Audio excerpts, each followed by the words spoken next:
If you've watched How I Met Your Mother, you might remember Barney Stinson, a charming womanizer who kept jumping from one fling to another, having casual sex with many different women. His behavior is an example of promiscuity, the act of having casual sexual relationships with a variety of partners. For some, the idea of casual sex is not a big deal, while others see it as damaging to our state of mind. But have you ever wondered what drives this behavior? Is it a part of human nature or something we develop through our experiences? In today's video, we'll tackle these questions to provide you with some insights into why we might engage in casual sex. By recognizing the motivations for engaging in casual sex, we aim to reduce stigma, encourage open conversations, and foster a more accepting society that promotes mental health and informed decision-making in relationships. The blueprint. Could having multiple partners be deep in our genes, tied to our evolutionary roots? Some evolutionary psychologists think our tendency towards promiscuity might come from our hunter-gatherer ancestors. Back then, having several partners could mean more kids, which was crucial for survival. For women, being open to multiple partners had its perks. They could pick the best genes and ensure healthier offspring, plus get better care for their kids. For men, it meant a higher chance of fathering more children. So basically, this behavior might have helped our ancestors have successful and thriving descendants. But not everyone in the science world buys into this theory. It's still up for debate and research. Some believe that casual sex is a result of low self-worth. But is this true? The myth of self-image.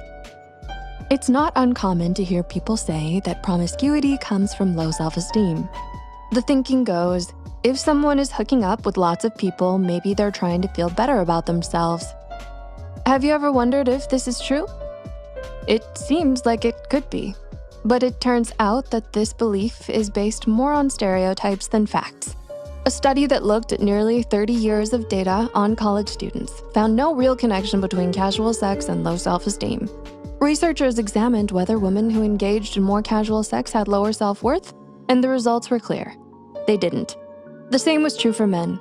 So while society might judge people who have casual sex, the idea that they're doing it purely because of low self-esteem isn't supported by evidence.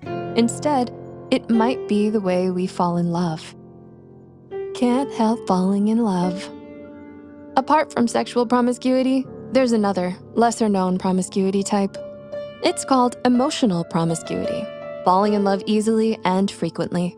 If you know someone who seems to always be head over heels in new relationships or gets deeply attached to people they've just met, you've seen emotional promiscuity at play.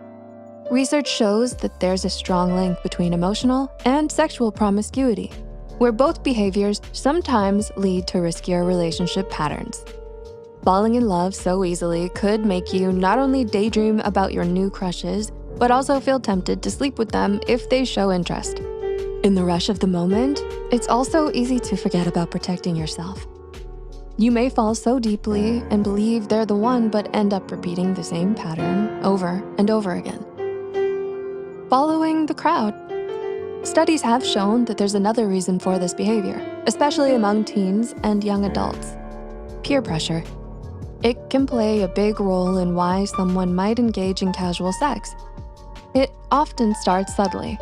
Maybe you're hanging out with friends who casually talk about their hookups. Over time, as they keep sharing their stories, it starts to feel like this is the normal or cool thing to do. Social acceptance and the fear of being left out are big psychological factors here. You might begin to feel like you're missing out or worry that you'll seem out of place if you don't join in. That pressure can build, making you second-guess your own boundaries. And before you know it, you might start considering casual sex just to feel accepted or to avoid being judged. It's important to point out that this varies across cultures. Adolescents who live in collectivist cultures, which value social context, may feel more pressure to conform to traditional social norms. In these cultures, casual sex is often frowned upon, and there may be even greater pressure to adhere to conservative sexual values. Meanwhile, in more individualistic cultures, there is generally more acceptance of liberal attitudes towards sex. Is this behavior something that's common in your culture or social circle? Let us know in the comments if you're comfortable. Swipe right. And in today's modern world, dating apps have changed the game. Using them can feel like a rush, a constant stream of new faces and matches. There's something thrilling about swiping through potential partners and wondering who might be next. But behind the fun, there's often a lack of caution. Studies have found that people who use dating apps are more likely to engage in risky sexual behaviors, especially if they're not completely satisfied with their sex lives. Some users report having more sexual partners and an increased chance of not using protection consistently. What's interesting is that even though many dating app users feel they're at low risk for STIs, they're still more likely to get tested. So while swiping might seem harmless, it's essential to stay aware of the potential consequences. What do you think? Is promiscuity just part of being human, or is there more to it? Your thoughts matter to us, so drop a comment below, and of course, let us know if you have any more questions regarding this topic. And if you'd like to learn more about sexuality, check out 6 shocking psychological facts about sex. Until next time, thanks for watching.